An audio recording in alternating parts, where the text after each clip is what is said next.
ഞാനും എച്ചുമുക്കുട്ടിയെ പോലെ ജീവിതാനുഭവം വെച്ച് തുടങ്ങാം. അതിനിടയിൽ എനിക്ക് കിട്ടിയ പാഠങ്ങൾ, ജീവിത പാഠങ്ങളും പങ്കുവയ്ക്കാം. സ്ത്രീ എഴുത്തും പ്രതിരോധവും, ഞങ്ങളെ രണ്ടുപേരെയും വിളിക്കാൻ ഒരു വലിയ കാരണം ഞങ്ങളുടെ ആത്മകഥയായിരിക്കാം. എഴുത്തും പ്രതിരോധവും. ഒരു 33ഓളം വർഷം വീട്ടിൽ നിന്ന് ഇറങ്ങിയിട്ട് 28 വർഷം പഠിപ്പിച്ച് മഠത്തിലായിരുന്ന ഞാൻ ഇറങ്ങിയ കഥയൊക്കെയും ആമേൻ എന്ന എൻ്റെ ആത്മകഥ ഇനി ഞാൻ എടുത്തു പറയണ്ട. അത് എഴുതാനുണ്ടായൊരു സാഹചര്യം, ഞാൻ മഠത്തിൽ നിന്ന് ഇറങ്ങി, പ്രിൻസിപ്പൽ പദവിയിൽ നിന്നും മഠത്തിൽ നിന്നുമായിട്ട് ഇറങ്ങിയപ്പോൾ പത്രത്തിൽ പള്ളിക്കാർ കൊടുത്ത വാചകം ഇങ്ങനെ ഒരു ക്യാപ്ഷനായിട്ട് ഇടുമല്ലോ, ഒരു കോളത്തിൻ്റെ ഉള്ളിൽ. അതിങ്ങനെയാണ്: മാനസിക രോഗം മൂലം സിസ്റ്റർ ജസ്മി പ്രിൻസിപ്പൽ പദവിയും മഠാംഗത്വവും ഉപേക്ഷിച്ച് ഇറങ്ങുന്നു, അല്ലെങ്കിൽ ഇറങ്ങി. അപ്പം എനിക്ക് ചാർത്തി തന്ന ഒരു മുദ്രയാണ് ഭ്രാന്തി. മാനസിക രോഗം എന്നൊക്കെ നല്ല ഭാഷ. ഒരു ഭ്രാന്തിയെ ഇങ്ങനെ മുദ്ര കുത്തി പള്ളി, ഇത്ര വലിയ പള്ളി, ബിഷപ്പ്, ആർച്ച് ബിഷപ്പ്, കർദിനാൾ, മാർപ്പാപ്പയ്ക്കുള്ളൊരു പള്ളിയാണ് മുദ്ര കുത്തുന്നത്. അങ്ങനെ ഒരു ഭ്രാന്തിയായി മുദ്ര കുത്തപ്പെട്ട ഒരു സ്ത്രീക്ക് എവിടെയാണ് താമസ സൗകര്യം കിട്ടുക? ഭ്രാന്തിയാണ്. ജോലി ആര് തരും? സൗഹൃദം ആര് തരും? എല്ലാം നിഷേധിക്കപ്പെട്ടിരിക്കുകയാണ്. വേശ്യ എന്ന് വിളിച്ചിട്ടാണ് വിട്ടതെങ്കിൽ സമൂഹത്തിലെ ഒരു ഭാഗം വേശ്യകളെ സ്വീകരിക്കും. അപ്പോൾ കുറച്ച് താമസ സൗകര്യം എവിടെയെങ്കിലുമൊക്കെ കിട്ടും, സൗഹൃദമൊക്കെ കിട്ടാം. പക്ഷെ ഭ്രാന്തി എന്ന് പറഞ്ഞാൽ നിങ്ങളൊന്ന് ആലോചിച്ച് നോക്കൂ. ഒരു ഭ്രാന്തിയെയോ ഭ്രാന്തനെയോ സമൂഹത്തിലെ ആരെങ്കിലും സ്വീകരിക്കാൻ തയ്യാറാണോ? അല്ല. എനിക്ക് മനസ്സിലായി, ഒരു പുരുഷനെയോ ഒരു സ്ത്രീക്കോ കൊടുക്കാവുന്ന ഏറ്റവും വലിയ ശിക്ഷാമുദ്രയാണ് ഭ്രാന്തി അല്ലെങ്കിൽ ഭ്രാന്തൻ എന്ന് പറയുന്നത്. ബാക്കിയൊക്കെ നമുക്ക് എങ്ങനെയെങ്കിലുമൊക്കെ അഡ്ജസ്റ്റ് ചെയ്ത് പോവാം. ഇത് ഇത്തിരി പാടാണ്. അപ്പോൾ എനിക്ക് പറയാൻ, എനിക്ക് ഭ്രാന്തില്ല എന്ന് ഞാൻ എങ്ങനെ പറയും? ഒരു മൈക്കെടുത്ത് ഒരു വണ്ടിയൊക്കെ വാടകയ്ക്കെടുത്ത് അനൗൺസ് ചെയ്തിട്ട് എനിക്ക് ഭ്രാന്തില്ല എന്ന് പറഞ്ഞാൽ അപ്പം തന്നെ എന്നെ ഭ്രാന്താശുപത്രിയിൽ കൊണ്ടുവന്നാക്കും. അപ്പം ഇനി ഒരു വഴിയേ ഉള്ളൂ: എഴുതുക. ഇതാണ് എഴുത്തും പ്രതിരോധവും. എൻ്റെ ഏറ്റവും വലിയൊരു സൊല്യൂഷനായിരുന്നു എഴുതുക. ഡൽഹിയിൽ പോയപ്പോൾ അവിടെ നിന്ന് എനിക്കൊരു 20,000 രൂപയൊക്കെ തന്നിട്ടാണ് വിട്ടത് അവർ, അവിടുത്തെ ആവശ്യങ്ങൾക്കൊക്കെ ആയിട്ട്. അപ്പോൾ അവിടുത്തെ അച്ഛൻ എൻ്റെ ഒരു കസിനും കൂടിയാണ്, ഫാദറാണ്, നല്ല മനുഷ്യനാണ്. അദ്ദേഹം വർക്കഹോളിക്കാണെന്ന് മാത്രം. അപ്പോൾ അദ്ദേഹം എനിക്ക് ഒരു ലാപ്ടോപ്പാണ് ആ രൂപയ്ക്ക് വാങ്ങി തന്നത്. അപ്പോൾ അങ്ങനെ ഒരു ലാപ്ടോപ്പും കൊണ്ടാണ് ഞാൻ പുറത്ത് ചാടിയത്. അങ്ങനെ ഒരു ഭാഗ്യം എനിക്കുണ്ടായി. മഠത്തിൽ നിന്ന് ശരിക്കും ഇറങ്ങുന്നവർക്ക് ഒന്നാമത് ഇറങ്ങാൻ പറ്റില്ല, അവർ പൂട്ടിയിടും, അല്ലെങ്കിൽ ധ്യാനകേന്ദ്രത്തിൽ കൊണ്ടുവന്നാക്കും, അല്ലെങ്കിൽ ആൾക്കാരെ നിയോഗിക്കും, ഇവൾ ആർക്ക് ഫോൺ ചെയ്യുന്നുണ്ടോ. അപ്പോൾ രക്ഷപ്പെടാൻ ആഗ്രഹിക്കുന്ന അനേകം സിസ്റ്റേഴ്സ് ഇപ്പോഴും അകത്തുണ്ട്. അവർ 2 കാരണങ്ങളും അല്ലെങ്കിൽ 3 കാരണങ്ങൾ കൊണ്ട്: 1, അവരെ വിടില്ല; 2, അവർ വന്നാൽ അവരുടെ ജീവിച്ചിരിക്കുന്ന അമ്മയ്ക്ക് എന്ത് സംഭവിക്കും; 3, അവർക്ക് ജീവിക്കാൻ പണം എവിടെ? ഇതൊക്കെ കാരണം ഒരുപാട് പേര് ഇപ്പോഴും അതിൻ്റെ ഉള്ളിലുണ്ട്. എനിക്കറിയാവുന്ന സിസ്റ്റേഴ്സുണ്ട്. ഞാൻ രക്ഷിക്കാമെന്ന് പറഞ്ഞാലും അവർ പറയും, ഇറങ്ങാൻ ധൈര്യമില്ല ജസ്മി, ധൈര്യമില്ല. പിന്നെ എൻ്റെ അമ്മ അതോടുകൂടി മരിക്കും. പിന്നെ ജീവിക്കാൻ എത്ര കാലം എനിക്ക് പോറ്റാൻ പറ്റും? അവർക്ക് ജോലി കിട്ടാനും വിഷമമാണ്. മിക്കവാറും സ്ഥാപനങ്ങൾ പള്ളിക്കാരുടെയാണ്. അപ്പോൾ അവരൊന്നും ജോലിക്ക് എടുക്കില്ല. അപ്പോൾ ഇതുകൊണ്ട് ഞാൻ ഭ്രാന്തില്ല എന്ന് ജനത്തോട് പറയാൻ വേണ്ടി രഹസ്യമായി ലാപ്ടോപ്പിൽ ടൈപ്പ് ചെയ്തതാണ് ആമേൻ. ഞാൻ അതിങ്ങനെ ടൈപ്പ് ചെയ്തു. ഇതാരും പ്രസിദ്ധീകരിക്കുന്നൊന്നും അറിയില്ല. ഒരു കുറച്ചൊക്കെ ടൈപ്പ് ചെയ്ത് കഴിഞ്ഞപ്പോൾ എന്നെ ഒരു ജേർണലിസ്റ്റ് വിളിച്ചുകൊണ്ടിരുന്നു. സിസ്റ്ററെ, അടുത്ത ചാപ്റ്ററിൻ്റെ ടൈറ്റിൽ ഇട്ടോ. ഞാൻ പറഞ്ഞു, ഞാൻ നിർത്താൻ പോകണം മോനെ, ഞാൻ എന്തൊക്കെ ചവർ എഴുതുന്ന പോലെ, എഴുതുന്നതൊക്കെ ആത്മാർത്ഥമായി. എച്ചുമുക്കുട്ടി പറഞ്ഞ പോലെ സത്യം മാത്രമാണ്, ഒരു വാക്ക് പോലും അസത്യമില്ല. എൻ്റെ ഹൃദയത്തിൽ നിന്ന് വരുന്ന സത്യത്തിൻ്റെ വാക്കുകളായിരുന്നു വരുന്നത്. പക്ഷെ എനിക്ക് തോന്നി, ഇതൊക്കെ ആർക്കാണ് വായിക്കാൻ തോന്നുക? ഞാൻ പറഞ്ഞു, ഞാൻ നിർത്തുകയാണ് മോനെ. അപ്പം അവൻ പറഞ്ഞു, പറ്റില്ല, നിർത്തരുത്. എനിക്കൊരു ഓഷോയുടെ പുസ്തകം കൊണ്ടുവന്ന് തന്നു. അത് വായിച്ചപ്പോൾ ഞാൻ പറഞ്ഞു, ദൈവമേ, ഓഷോയുടെ ഒക്കെ ഒരു ശൈലി, ഒരു തത്വചിന്ത, ഞാൻ എന്ത് ചവറായി എഴുതണേ. അപ്പോൾ അവൻ പറഞ്ഞൊരു വരിയുണ്ട്: സിസ്റ്ററെ, ഞങ്ങൾക്ക് ഒരു ഓഷോ മതി, ഇനി ഞങ്ങൾക്കൊരു സിസ്റ്റർ ജസ്മിയെ വേണം, ഒരു എഴുത്തുകാരിയായ സിസ്റ്റർ ജസ്മിയെ. അപ്പോൾ അവൻ്റെ ഒരു പ്രചോദനം എനിക്ക് ഗുണം ചെയ്തിരുന്നു. അങ്ങനെ ഞാൻ എഴുതി അവസാനിപ്പിച്ചു. ഇതിൻ്റെ ഇടയിൽ ചിലരൊക്കെ ഞാൻ അവരെക്കുറിച്ച് എഴുതുമെന്ന് പേടിച്ചിട്ട് എൻ്റെ ബുക്ക് കിട്ടാനുള്ള വഴികളൊക്കെ നോക്കുന്നുണ്ടായിരുന്നു. ഞാൻ പറഞ്ഞു ഞാൻ ആർക്കും തരില്ല. DC രവിക്കാണ് നേരെ അയച്ചു കൊടുത്തത്. DC രവിയോട് വിളിച്ചു പറഞ്ഞു ആര് ചോദിച്ചാലും ഇതിൻ്റെ പകർപ്പോ ഒന്നും കൊടുക്കരുത് എന്ന് പറഞ്ഞു. ഇത് ഞാൻ ഇംഗ്ലീഷിലാണ് എഴുതിയത്. അപ്പം മലയാളത്തിലേക്ക് ട്രാൻസ്ലേറ്റ് ചെയ്തിട്ടല്ലേ DCക്ക് ചെയ്യാൻ പറ്റുള്ളൂ. അപ്പം എന്നോട് ട്രാൻസ്ലേറ്റ് ചെയ്യാമോ എന്ന് ചോദിച്ചു. ഞാൻ ആലോചിച്ച് നോക്കുമ്പോൾ എനിക്ക് ഒരു ട്രോമയിലൂടെ ഞാൻ കടന്നു പോയതാണ്. അപ്പോൾ വീണ്ടും ഒരു ട്രോമയിലൂടെ അത് മലയാളത്തിലേക്ക് ആക്കുമ്പോൾ കടന്നു പോകാനുള്ള ആത്മശക്തി ആ സമയത്ത് ഉണ്ടായില്ല. എൻ്റെ മുഖമൊക്കെ വാടി. ഞാൻ താമസിക്കുന്ന ഉഷാകുമാരി എന്ന ഒരു ഇപ്പം ടീച്ചറാണ്, വലിയ എഴുത്തുകാരിയാണ്. അവളുടെ കൂടെ അവളുടെ വീട്ടിൽ, അവളുടെ വാടക വീട്ടിൽ ഞാൻ താമസിക്കുകയാണ്. അവിടെ ബാബു എന്ന് പറഞ്ഞ് അവളുടെ ഭർത്താവും ഉണ്ട്. അപ്പോൾ ബാബു എന്നെ നോക്കിയിട്ട് പറഞ്ഞു, സിസ്റ്ററിൻ്റെ സ്മാർട്ട്നെസ്സൊക്കെ പോയല്ലോ, ഇന്നെന്താ ഒരു മ്ലാനത. ഞാൻ പറഞ്ഞു എടാ ഇത് മലയാളത്തിലേക്ക് ട്രാൻസ്ലേറ്റ് ചെയ്യുന്ന അടുത്ത കർമ്മം കൂടി ഞാൻ ചെയ്യണം. വേണ്ട DCക്ക് വിളിച്ചു പറയൂ എനിക്ക് ചെയ്യാൻ പറ്റില്ല എന്ന്. അപ്പോൾ കൊടുത്തത് എച്ച്മക്കുട്ടിയുടെ ഒരു കഥാപാത്രം, അതായത് VG തമ്പിയുടെ ഭാര്യയ്ക്കാണ് ഇത് എഴുതാൻ കൊടുത്തത്, റോസി തമ്പി. ഇത് ട്രാൻസ്ലേറ്റ് ചെയ്യാൻ കൊടുത്തത്. ആ പുസ്തകം പുറത്തിറങ്ങില്ലായിരുന്നു. 1 മാസമായിട്ട് അവളത് ട്രാൻസ്ലേറ്റ് ചെയ്തിട്ടില്ല, കയ്യിൽ വെച്ചുകൊണ്ടിരിക്കുകയാണ്. അത് ആദ്യത്തെ ചാപ്റ്ററാണ്. അതിൽ എൻ്റെ വലിയ അപകടങ്ങളൊന്നും ആദ്യത്തെ ചാപ്റ്ററിലില്ല. അതുകൊണ്ട് അത് ബിഷപ്പുമാരെയൊക്കെ കാണിച്ചാൽ ആമേൻ പുറത്തിറങ്ങില്ല. അത് നമുക്കറിയാവുന്ന വ്യക്തിയാണ്. അവളാണ് ട്രാൻസ്ലേറ്റ് ചെയ്യാൻ എടുത്തിരിക്കുന്നതെന്ന് എന്നോട് പറഞ്ഞത് സിവിക് ചന്ദ്രനാണ്. ഞാൻ അപ്പം തന്നെ DC-യിലെ ശ്രീകുമാറിനെ വിളിച്ചിട്ട് പറഞ്ഞു, ശ്രീകുമാർ എന്ത് പണിയായി കാണിച്ചിരിക്കുന്നത്? ആ സ്ത്രീയെപ്പറ്റി അറിയില്ലേ? 2 വഞ്ചിയിൽ കാലിട്ട് പോകുന്ന ബിഷപ്പിനെയും പ്രീതിപ്പെടുത്തും, നാട്ടുകാരെയും പ്രീതിപ്പെടുത്തും. ആ ആളുടെ കയ്യിലാണോ എൻ്റെ ആത്മകഥ കൊടുത്തത്? അതെന്തെങ്കിലും വെളിച്ചം കാണോ? ഭാഗ്യത്തിനൊരു ചാപ്റ്ററേ കൊടുത്തിട്ടുള്ളൂ. അപ്പോൾ അത് തിരിച്ചു മേടിച്ചു. സിസ്റ്റർക്ക് അതൊന്ന് കറക്റ്റ് ചെയ്യാനുണ്ട് എന്നുള്ള ഭംഗിവാക്ക് പറഞ്ഞാണ് അവർ തിരിച്ചു വാങ്ങിയത്. അതിനുശേഷം പിന്നെ അഡ്വക്കേറ്റ് ആശയാണ്, അവളുടെ ജീവിതത്തിൽ ആദ്യമായിട്ടാണ് ഒരു ട്രാൻസ്ലേഷൻ നടത്തുന്നത്. അവളാണ് അത് ട്രാൻസ്ലേറ്റ് ചെയ്തത്. പക്ഷേ അതിലൊക്കെ ഞാൻ എൻ്റേതാക്കി മാറ്റി. ഒരു റെഡിങ് കൊണ്ട് ഒരു ടീച്ചറെ പോലെ കോമ്പസിഷൻ നോക്കുന്നത് പോലെ ഒബ്ജക്റ്റീവായിട്ട് ഞാനിരുന്ന് അവൾ എഴുതിയ എല്ലാ വരികളും വെട്ടി മാറ്റി റെഡിങ് കൊണ്ട് എഴുതി. അവൾക്ക് പിണക്കായി. ഞാൻ പറഞ്ഞു മോളെ നീ പറയുന്ന ശൈലിയിലല്ല എൻ്റെ വൈസ് പ്രിൻസിപ്പൽ സംസാരിക്കുക, എൻ്റെ പ്രൊവിൻഷ്യാളും സംസാരിക്കുക. അതിൻ്റെ ഉള്ളിലെ കഥകൾ അവർക്ക് അറിയില്ലല്ലോ. ആ വരികൾ പോലും എല്ലാം ഞാൻ തിരുത്തി പറയുമ്പോൾ അതെൻ്റെ ട്രാൻസ്ലേഷൻ തന്നെയാണ്. പക്ഷെ ഒരു ടീച്ചറെ പോലെ ഇരുന്നപ്പോൾ ഞാൻ ഒബ്ജക്റ്റീവായിട്ട് എനിക്കത് എഴുതാൻ പറ്റി. അപ്പോൾ എനിക്ക് ഭ്രാന്തില്ല എന്ന് പറയാനും, രണ്ടാമത് എനിക്ക് സഭയിലെ കുറച്ച് പുഴുക്കുത്തുകൾ പുറത്ത് വരണം. ആർക്കും അറിയുന്നില്ല. ഒരുപാട് സിസ്റ്റേഴ്സും ഒരുപാട് അച്ഛന്മാരും പുറത്തിറങ്ങി. പക്ഷെ അവരാരും സഭയ്ക്കെതിരെ സംസാരിക്കില്ല, അവരുടെ പുണ്യം കൊണ്ടാണ്. പക്ഷെ എനിക്ക് അത് പറ്റില്ല. ഒന്നാമത് എനിക്ക് ഭ്രാന്തില്ല എന്ന് സ്ഥാപിക്കണം.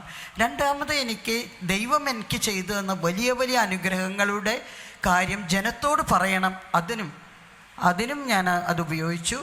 പിന്നെ മൂന്നാമത് ഞാൻ പറഞ്ഞത് ഈ ആത്മകഥ എഴുതിയത് വഴി മഠത്തിൻ്റെ ഒരു ജനലയെങ്കിലും തുറന്ന് അതിലേക്ക് വെളിച്ചം വന്നാൽ ആ മൂലയിലുള്ള അഴുക്കെങ്കിലും കണ്ട് അവിടുത്തെ സിസ്റ്റേഴ്സും ആളുകളും അതും അടിച്ചു വാരി വൃത്തിയാക്കിയാൽ അത്രയെങ്കിലും ആയല്ലോ. പിന്നീടും ഞാൻ പറഞ്ഞത് വേറൊരു സിസ്റ്റർക്ക് ഇനി ഈ മാനസിക രോഗ ചികിത്സയ്ക്കുള്ള മരുന്ന് അല്ലെങ്കിൽ വിഷം കൊടുക്കാൻ തുനിയുമ്പോൾ കയ്യൊന്ന് വിറയ്ക്കെങ്കിലും ചെയ്യുമല്ലോ എന്നുമായിരുന്നു ഞാൻ വേറെ ഒരു ഇതൊക്കെയായിരുന്നു എൻ്റെ ഉദ്ദേശങ്ങൾ. ഞാൻ എൻ്റെ ബാച്ചിൽ വർഷങ്ങൾക്ക് ശേഷം എൻ്റെ ബാച്ചിലുള്ള ഒരു സിസ്റ്ററോട് ചോദിച്ചു, പ്രവിൻഷ്യാളും നിന്നോട് എനിക്ക് വിഷം കലക്കി തരാൻ പറഞ്ഞാൽ നീ സിസ്റ്റർ ചെയ്യുമോ? അവൾ പറഞ്ഞു ഞാൻ ചെയ്യും, കരഞ്ഞിട്ട് ഞാൻ ചെയ്യും. പക്ഷെ അനുസരണവ്രതമല്ലേ, ചെയ്യാണ്ട് പറ്റുമോ? അപ്പോൾ അങ്ങനെ അനുസരണവ്രതം, അന്ധമായ അനുസരണവ്രതം അനുഷ്ഠിക്കുന്നവർക്ക് ഒരല്പമെങ്കിലും ചിന്തിക്കാൻ ആമേൻ ഉപയുക്തമായെങ്കിൽ എന്ന് ഉദ്ദേശമുണ്ടായിരുന്നു. ആമേൻ കൊണ്ട് ഒരുപാട് ഉപകാരങ്ങളുണ്ടായി. ഇന്ന് 28ാം റീപ്രിൻറ്റിൽ വന്ന് നിൽക്കുന്നു. ഒരുപാട് പേര് ആമേൻ വായിച്ച് സിസ്റ്റർ ആകാൻ പോയിട്ട് തിരിച്ചു വന്നവർ എന്നെ കാണാൻ വരികയൊക്കെ ചെയ്തിട്ടുണ്ട്. ഉപകാരം കുറേ ഉണ്ടായിട്ടുണ്ട്. ഞാൻ ജനറലി സ്ത്രീക്ക് എഴുതാൻ സ്വാതന്ത്ര്യമില്ല എന്ന സത്യം ഞാൻ മനസ്സിലാക്കുകയാണ്.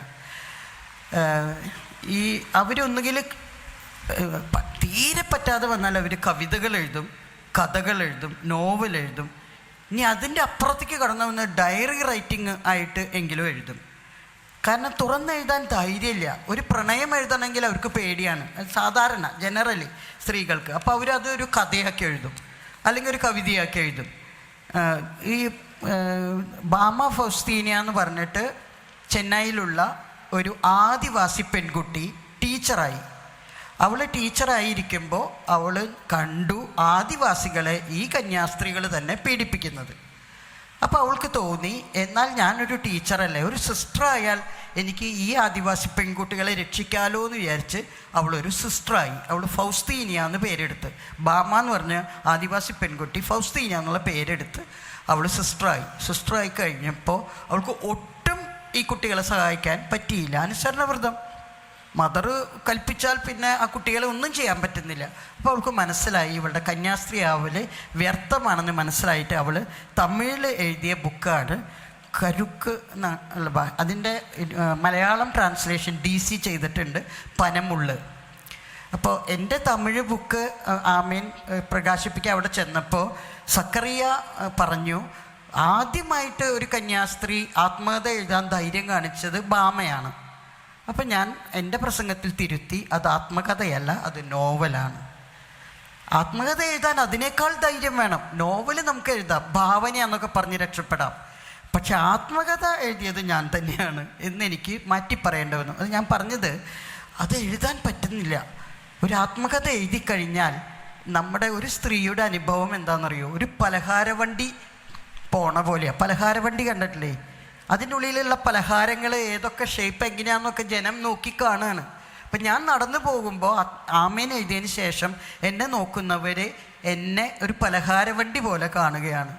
ഇവളിതൊക്കെ ചെയ്തിട്ടുണ്ട്, ഇവള് ബാംഗ്ലൂർ പോയിട്ടുള്ള പ്രശ്നം, ഇവള് മറ്റേ സിസ്റ്ററിൻ്റെ കൂടെ കിടന്ന പ്രശ്നം, രണ്ടും ഉണ്ടല്ലോ, ഹോമോയും ഹെട്രോയും ഞാൻ എഴുതിയിട്ടുണ്ടല്ലോ, ഇതൊക്കെ അവിടെ നടക്കുന്നുണ്ടെന്ന് പറയാൻ വേണ്ടിയിട്ട്. കാരണം അഭയ കേസ് വന്നപ്പോൾ പറഞ്ഞു, അങ്ങനെ കന്യാസ്ത്രീ അച്ഛനും അങ്ങനെ ഒരു ഹെട്രോസെക്ഷുവാലിറ്റി മഠത്തിലില്ല എന്ന് പറഞ്ഞ് അവർ വാദിക്കുകയായിരുന്നല്ലോ വർഷങ്ങളോളം.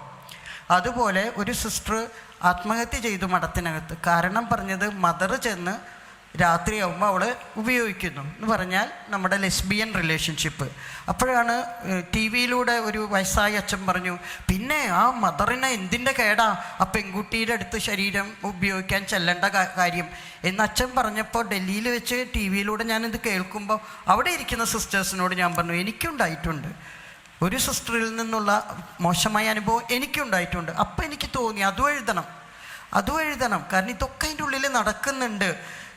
ഒന്നാമതേ ദൈവം ഇല്ലാതെ, ദൈവം ഇറങ്ങിപ്പോയി കഴിഞ്ഞാൽ പിന്നെ ആത്മീയതയൊന്നുമില്ല.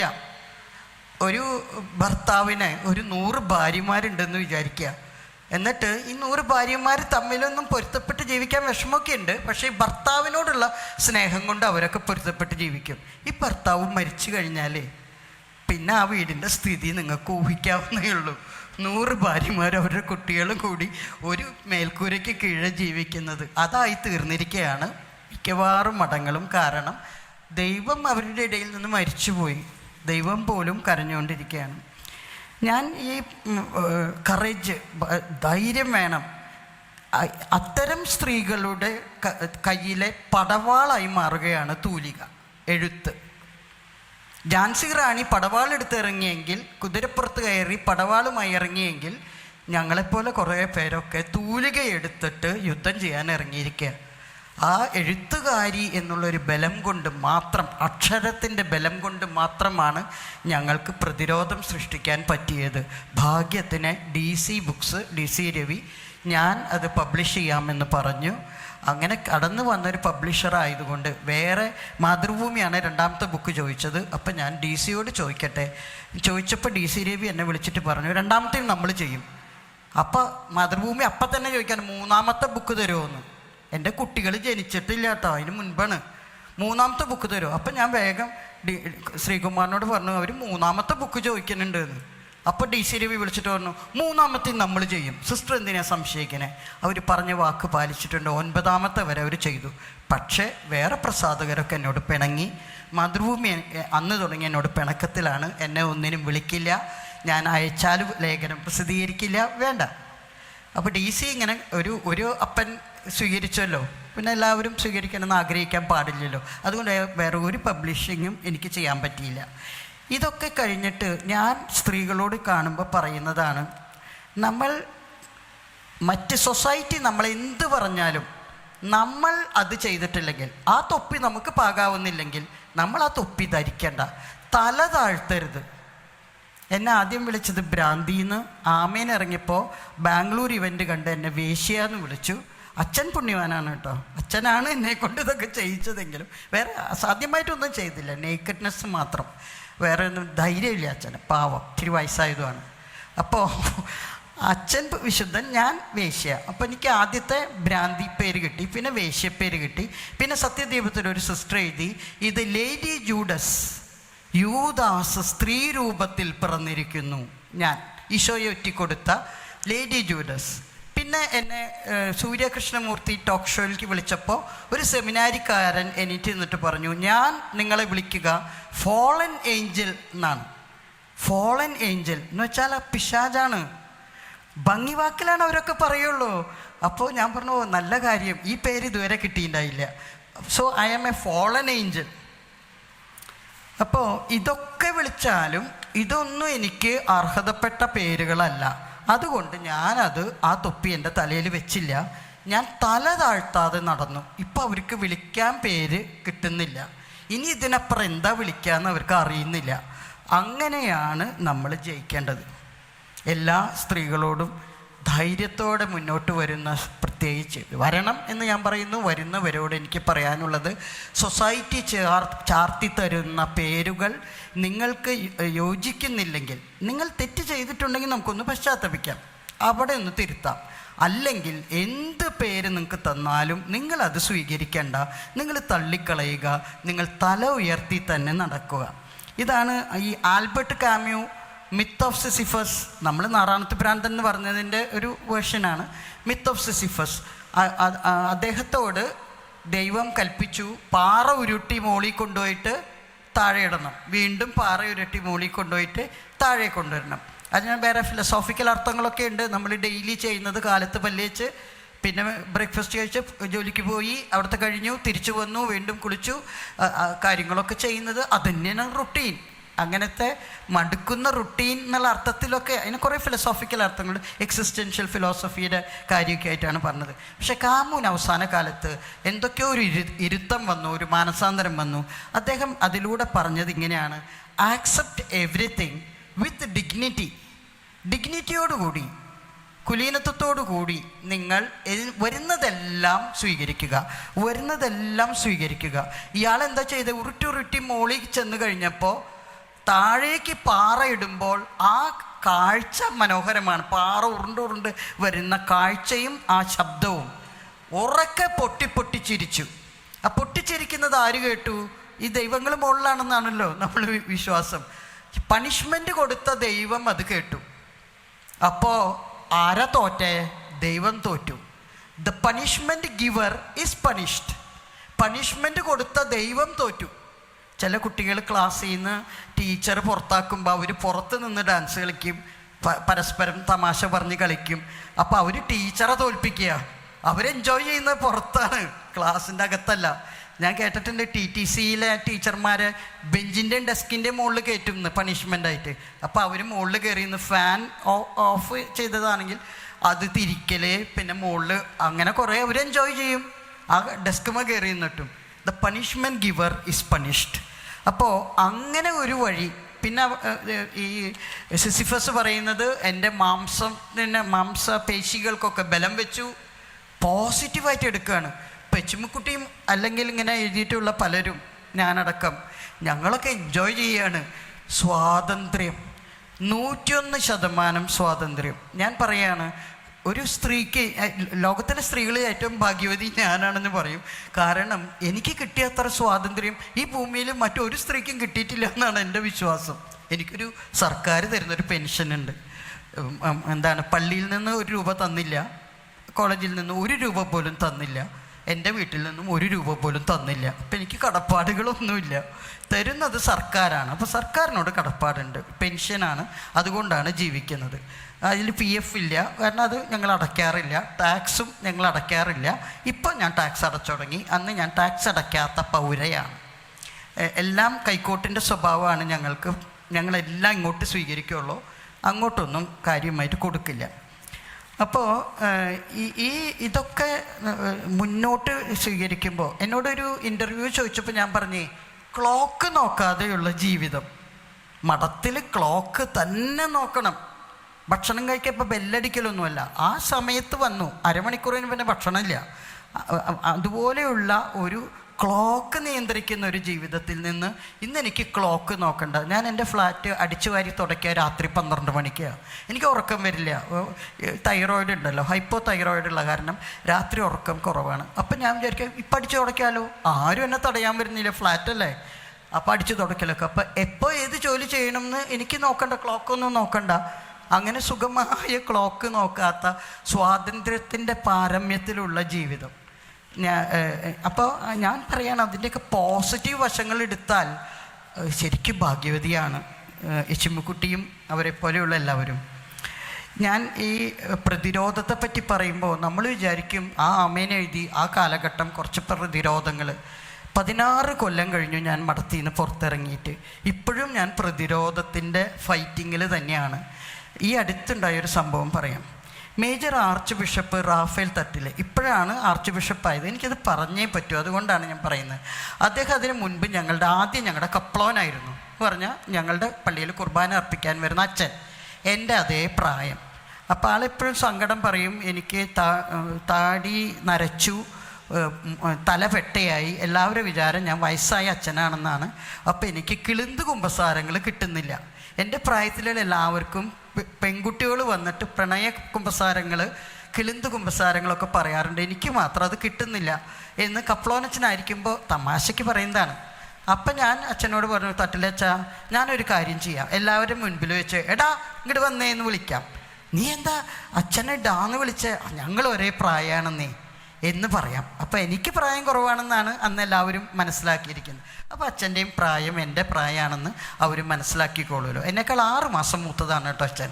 എനിക്ക് ഇന്ന് 67 വയസ്സ്. അപ്പോൾ അച്ഛൻ 67 വയസ്സും 6 മാസം കൂടി കൂടുതലുണ്ട്. അപ്പോൾ ഈ അച്ഛൻ പുറത്തിറങ്ങിയതിന് ശേഷം ബിഷപ്പാകുന്നതിന് മുമ്പ് വൈദികനായിരിക്കുമ്പോൾ ആരോ ചോദിച്ചു എൻ്റെ ഭ്രാന്തിനെ കുറിച്ച്. പള്ളിക്കാരെനിക്ക് ഭ്രാന്താണെന്നാണല്ലോ പറയണത്. അപ്പോൾ അച്ഛൻ പറഞ്ഞത്, നിങ്ങൾ വിചാരിക്കും മുടിയൊക്കെ ഇങ്ങനെ പറത്തിയിട്ട്, എൻ്റെ മുടിയൊക്കെ ഇപ്പോഴും പറന്നിട്ട് തന്നെയാണ്, മുടിയൊക്കെ പറത്തിയിട്ടിട്ട് ഇങ്ങനെ വഴിക്കൂടെ നടക്കുന്ന ഭ്രാന്തി. അങ്ങനെയല്ല, പലതരം ഭ്രാന്തുകളുണ്ട്. സിസ്റ്റർ ജസ്മിയുടെ ഒരു പ്രത്യേക തരം ഭ്രാന്താണ്.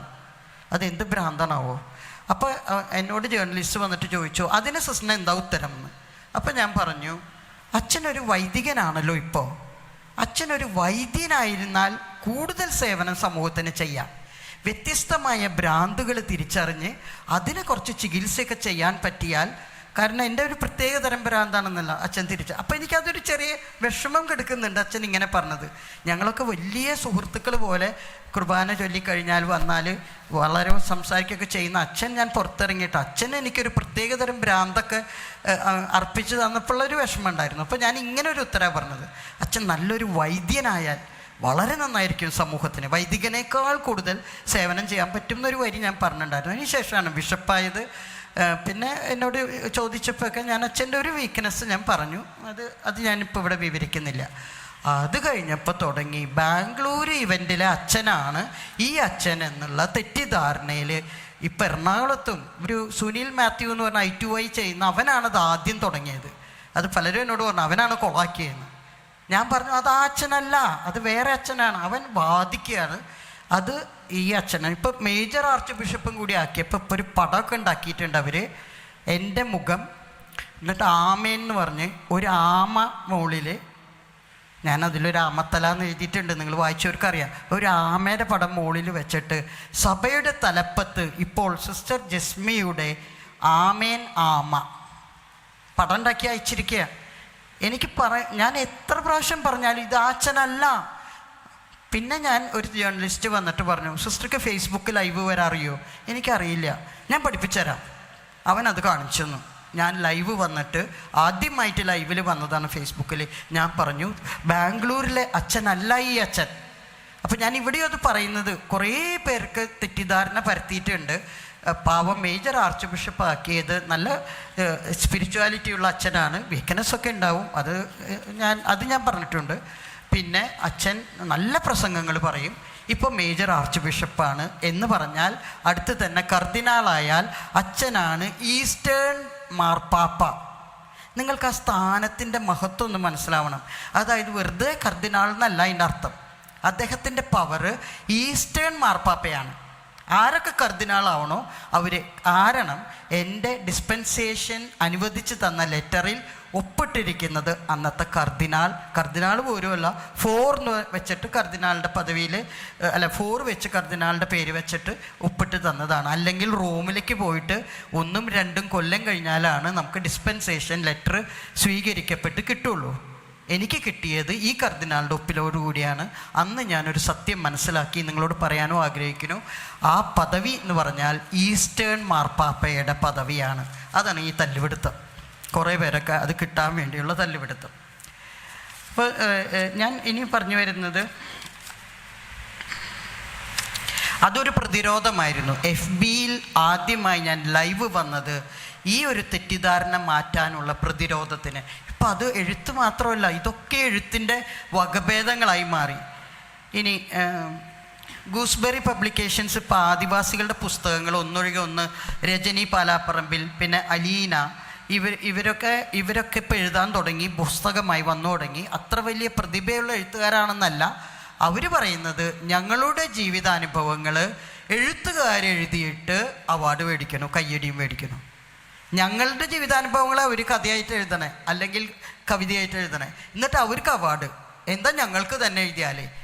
വളരെ പ്രതിഷേധത്തിലും പ്രതിരോധത്തിലുമായി തീർന്നിട്ടുണ്ട് കേട്ടോ ഈ ഒരു വർഗം.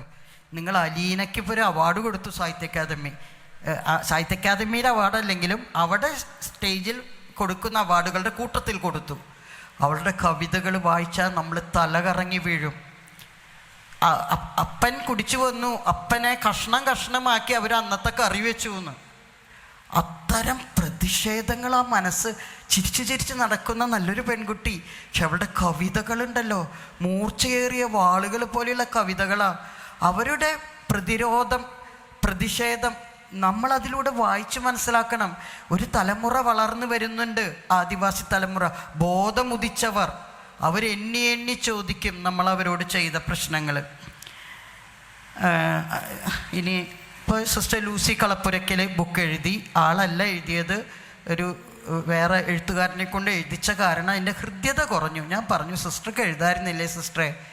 അവനവൻ എഴുതുമ്പോൾ അയാളുടെ ഒരു പ്രതിഭ കാണിക്കാൻ, എഴുത്തിൻ്റെ പ്രതിഭ കാണിക്കാനൊക്കെ കുറച്ച് വളഞ്ഞുകൂട്ടി ചെയ്യുന്നുണ്ട്.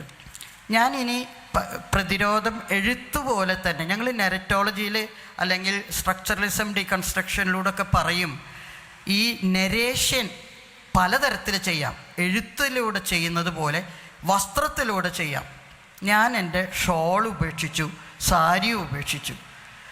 അത് എൻ്റെ ഒരു പ്രതിഷേധമാണ്, അല്ലെങ്കിൽ പ്രതിരോധമാണ്. എന്താ ഷോൾ ഇടാത്തതെന്ന് ചോദിച്ചാൽ അതെൻ്റെ ഒരു പ്രതിരോധമാണ്. എഴുത്തുപോലെ തന്നെ നെരേറ്റ് ചെയ്യാണ് ഞാൻ എന്നെ തന്നെ ഷോൾ ഇടാതെ കാണിച്ചിട്ട്. ഞാൻ ഈ സാരി ഉടുക്കുമ്പോൾ ഇവിടെ ചുളിച്ച് കയറ്റി 1 ലെയർ ഇട്ടാൽ വളരെ ഇത് നേർന്ന സാരിയൊക്കെ നല്ല ക്ലീനായിട്ട് കാണും ശരീരം.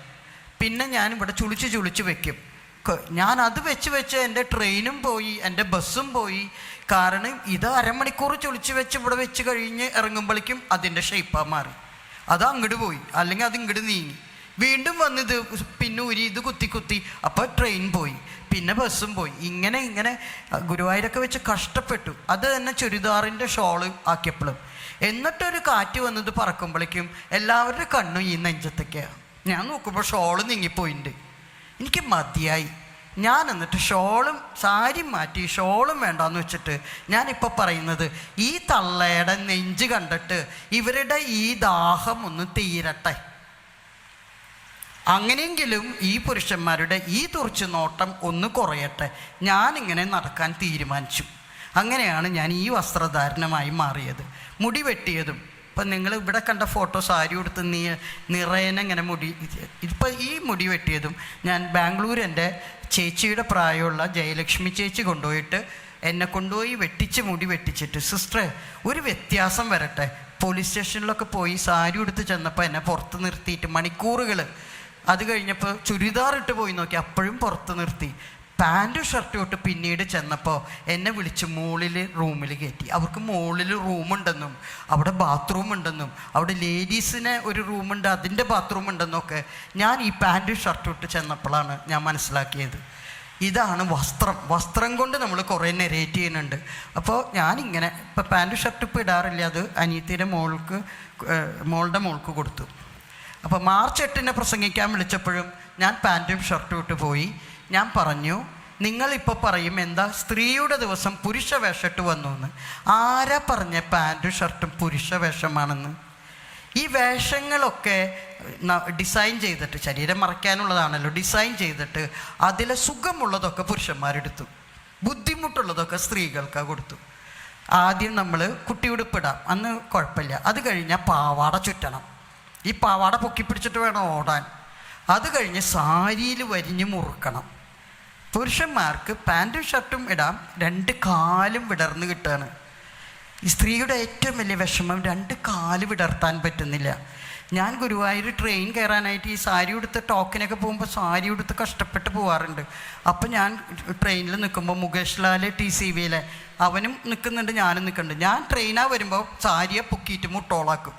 അപ്പോൾ അവൻ ചോദിക്കും, പിന്നെ എന്തിനാ ഈ സാരി ഉടുക്കണേ? ഞാൻ പറഞ്ഞു, നീ പോടാ, എനിക്ക് 2 കൈയും പിടിച്ച് ഒരെണ്ണിങ്ങനെ പൊടിച്ച് കൈയും പിടിച്ച് വേണം കയറാനായിട്ട്. ഞാനേ ട്രെയിനിൽ നിന്ന് വീഴാൻ ഉദ്ദേശിച്ചിട്ടില്ല എന്ന് പറയും. കുറേ കഴിയുമ്പോൾ ഞാൻ വിചാരിക്കും, എന്തിനിപ്പോൾ ഇത്? വീട്ടിൽ ഞാൻ ഈ ബർമുട പോലെയാണ് ഇടുക. എൻ്റെ കാലുമ്മ മുഴുവനും ഇങ്ങനെ സ്കിന്ന് ഡ്രൈ ആയിട്ട്, എൻ്റെ കാലിൻ്റെ ഭംഗി കാണിക്കാനല്ല ഞാനത് ഇടുന്നത്, കുറച്ച് കാറ്റ് കൊള്ളാൻ വേണ്ടിയിട്ട്. ഭംഗിയില്ല, കാണുന്നവർ എൻ്റെ മുഖം കാണുന്ന പോലെയല്ല എൻ്റെ കാലൊക്കെ കാണുമ്പോൾ. അവിടെ പൊട്ടിപ്പഴുക്കാറൊക്കെ ഇല്ല, ഇപ്പം ആ പഴുപ്പൊക്കെ നിന്നു. അപ്പോൾ ഇതൊക്കെ ഒരു സ്വാതന്ത്ര്യമാണ്, ഇതൊരു പ്രതിരോധമാണ്, ഇതൊരു നെരേഷനാണ്. അപ്പം ഞാൻ പറഞ്ഞത്, കാല് വിടർത്താൻ അനുവദിച്ചത് അത് വലിയൊരു സ്വാതന്ത്ര്യമാണ്. അപ്പോൾ കുറേ പുരുഷന്മാർ അതിന് അനുവാദം തന്നിട്ടുണ്ട്. ഇപ്പോൾ ടീച്ചർമാർക്കും ചുരിദാർ ഇടാം, പണ്ടിടാൻ പാടില്ല. അപ്പോൾ ടീച്ചർമാർക്കും ചുരിദാർ ഇടാം. പിന്നെ ഇപ്പോൾ പുരുഷന്മാരും അനുവദിച്ചു. ഞങ്ങളുടെ മഠത്തിലെ ആസ്പിരൻസിന് യൂണിഫോം ഉണ്ടാക്കിയപ്പോൾ ചുരിദാർ അനുവാദമായി. അത് ഞങ്ങളുടെ കാലത്തില്ല കേട്ടോ. ഞങ്ങൾ സാരി ചുറ്റിയിട്ട് വേണം ചാല് ഉരച്ച്, താഴെയുള്ള ചാല് ഉരച്ച് കഴുകുന്നതൊക്കെ സാരി ഉടുത്തിട്ട് തന്നെയായിരുന്നു. അവർക്ക് കുറച്ചും കൂടി ഒരു അനുവാദമായി. ഇനി ഭക്ഷണത്തിലും ഇതുപോലെ നമ്മുടെ നരേഷനുണ്ട്, പ്രതിരോധം. ഞാൻ നൊയമ്പെടുക്കാറില്ല. ഇപ്പോൾ 9 നൊയമ്പ് തുടങ്ങി. ഞാൻ എന്നും ചിക്കനും ബീഫും കഴിച്ചിട്ട്, ബീഫ് ഒരിക്കലും മേടിച്ചിട്ടുമില്ല. അതല്ല, എനിക്കെൻ്റെ ഒരു ഫ്രീഡമുണ്ട്. അപ്പോൾ ഞാനൊരു പ്രാവശ്യം സീമാർട്ടിൽ പോയിട്ട് ഒരു ചിക്കൻ തരുമോയെന്ന് ചോദിച്ചു. പീസാക്കി അവർ തരും. അപ്പോൾ അവിടുത്തെ ഒരു പെണ്ണ് ചോദിക്കുക, സിസ്റ്ററെ നൊയമ്പ് തുടങ്ങുമ്പോഴാണോ ചിക്കൻ വാങ്ങണേ? അവളല്ല എൻ്റെ ഗുരുത്തിയമ്മ. ഞാൻ പറഞ്ഞു, മോളെ നൊയമ്പ് എന്ന് പറഞ്ഞാൽ എത്ര ദിവസം എടുക്കും? 50 ദിവസം വലിയ നോമ്പ്, 25 ദിവസം.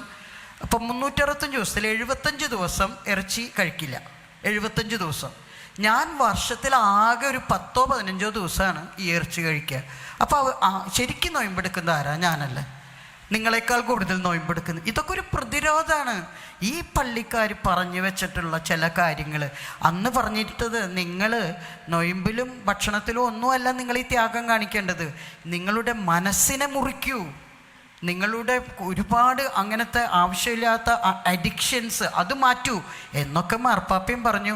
മാർപ്പാപ്പ നൊയമ്പെടുത്ത് കളഞ്ഞു എന്ന് ഇന്നും കേരളത്തിലുള്ള ഒരു ക്രിസ്ത്യാനിക്കും അറിയില്ല.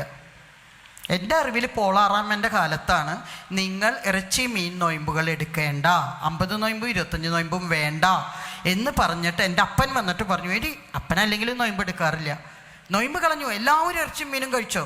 നമ്മുടെ വീടുകളിലൊന്നും കഴിക്കില്ല, 50 ദിവസം നൊയമ്പ് തന്നെയാണ്. ഇപ്പോൾ നൊയമ്പാണ്. ഇപ്പോൾ ഇറച്ചിക്കറി ബാക്കി വന്നാൽ അത് പോർക്കിനിട്ട് കൊടുക്കുകയോ പുറത്തേക്ക് എറിഞ്ഞ് കളയുകയോ ചെയ്യും, കഴിക്കില്ല, നരകത്തിൽ പോകുന്നുള്ള പേടിയിൽ. മാർപ്പാപ്പ എടുത്തു കളഞ്ഞിട്ട്, മാർപ്പാപ്പ എന്തുകൊണ്ടാണ് എടുത്തു കളഞ്ഞേ? മാർപ്പാപ്പ പറഞ്ഞു, തണുപ്പ് രാജ്യങ്ങളിൽ ഈ ഇറച്ചും മീനും കഴിച്ചാലാണ് പ്രതിരോധ ശക്തി ശരീരത്തിനുണ്ടാവുള്ളൂ ചൂടിന്. അതുകൊണ്ട് നിങ്ങൾ ഈ നൊയമ്പ് വേണ്ട, നിങ്ങൾ നിങ്ങളുടെ സ്വഭാവത്തിൽ മാറ്റങ്ങൾ വരുത്തിയാൽ മതിയെന്ന്. പക്ഷേ ഈ കേരളത്തിലുള്ള ഏതെങ്കിലും ക്രിസ്ത്യാനിക്ക് അത് അറിയോ? അറിയില്ല, അത് പറഞ്ഞു കൊടുക്കൂല. ഇനി ഞാൻ ഈ സംവരണത്തിൻ്റെ കാര്യത്തിൻ്റെ ഇടയിൽ കൂടെ ഓർത്ത ഒരു വാക്ക് പറയാൻ, ഈ 33% 50% സ്ത്രീകൾക്ക് സംവരണം അത് വേണോ സിസ്റ്ററെ? എൻ്റെ അഭിപ്രായം ഇങ്ങനെയാണ്, കുറച്ച് നാളത്തേക്ക് കൊടുക്കണം. ആദ്യം ഒന്ന് കൊടുക്കുക. കാരണം വാതിൽ അടഞ്ഞു കിടക്കുകയാണ്, അവർക്ക് കടക്കാൻ പറ്റുന്നില്ല, നിറച്ച് പുരുഷന്മാരാണ്. അപ്പോൾ ഒന്ന് വാതിൽ തുറന്നൊരു 33% കൂടെ അകത്ത് കയറട്ടെ. അത് കയറിക്കഴിഞ്ഞ് പിന്നെ നിങ്ങളത് മാറ്റിക്കോ, പിന്നെ അവർ തന്നെ കയറിക്കോളും. മിടുക്കരാണ് സ്ത്രീകൾ, പുരുഷന്മാരെക്കാൾ മിടുക്കരാണ്. അതൊന്നും ഞാനിപ്പോൾ ഇവിടെ വിവരിക്കുന്നില്ല.